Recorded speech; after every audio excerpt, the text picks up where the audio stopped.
Good afternoon everyone. कैसे हैं आप लोग। जय मां Saraswati coaching classes and library में आपका स्वागत है। मैं आपका मित्र बजीस राय। दोस्तों, अभी जो एग्ज़ाम चल रहा है एसएससी जीडी 2025 के लिए, उसमें जो 4 फरवरी और 5 फरवरी को पेपर हुए हैं, अगर उनको देखा जाए तो आपको एक ट्रैक समझ में आ रहा है जो आपको टॉपिक का जीएस के लिए कंप्लीट करके जाना चाहिए।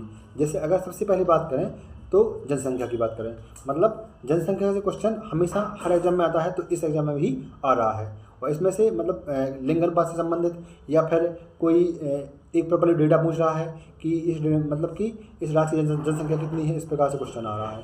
दूसरी बात करें तो दूसरा है पंचवर्षीय योजना वाला टॉपिक, जो हमेशा ही हाईलाइट रहा है। तो इस बार भी पंचवर्षीय योजना से 1 से 2 क्वेश्चन आ रहे हैं। तो कोई पहली पंचवर्षीय से पूछ रहा है, कोई सेकंड पंचवर्षीय से पूछ रहा है, या फिर 12वीं पंचवर्षीय से क्वेश्चन आ सकता है। ठीक है, इस प्रकार से आपको पंचवर्षीय का जो टॉपिक है पूरा फर्स्ट से लेके 12वीं तक का 2017 तक का उसे कंप्लीट कर लेना चाहिए। तीसरा जो टॉपिक है वो है सांस्कृतिक नृत्य एवं वाद्य यंत्र वाला, मतलब या तो इसमें वाद्य यंत्र का पूछा जा रहा है या फिर सांस्कृतिक नृत्य का पूछा जा रहा है। जो हमारे क्लासिकल नृत्य हैं, फोक डांस है, उनका भी पूछा जा रहा है। इसके बाद जो क्वेश्चन आ रहा है वो आ रहा संविधान से, यानी पॉलिटिकल साइंस से।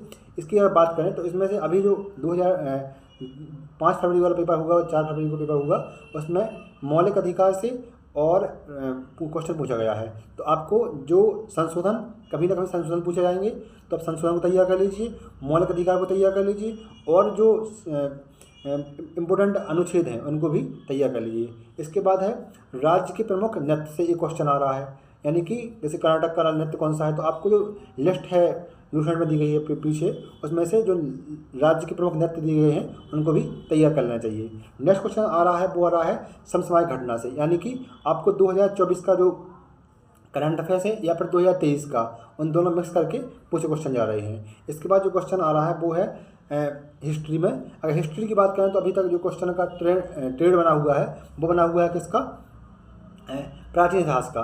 प्राचीन इतिहास में अगर बात करें तो शुंग वंश से क्वेश्चन पूछे जा रहे हैं या फिर गुप्त वंश से पूछा जा रहा है। इस प्रकार से आपको जो प्राचीन इतिहास के जो प्रमुख वंश हैं उनके थोड़े थोड़े पॉइंट आपको पढ़ देना चाहिए था। इसके बाद है आपको खेल से भी एक क्वेश्चन आ रहा है जो हर हमेशा आता है, तो यहाँ भी आ रहा है।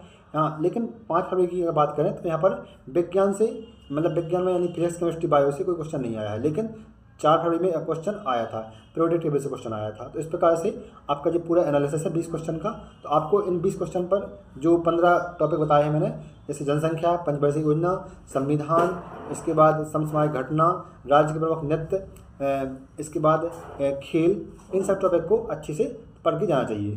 थैंक यू दोस्तों।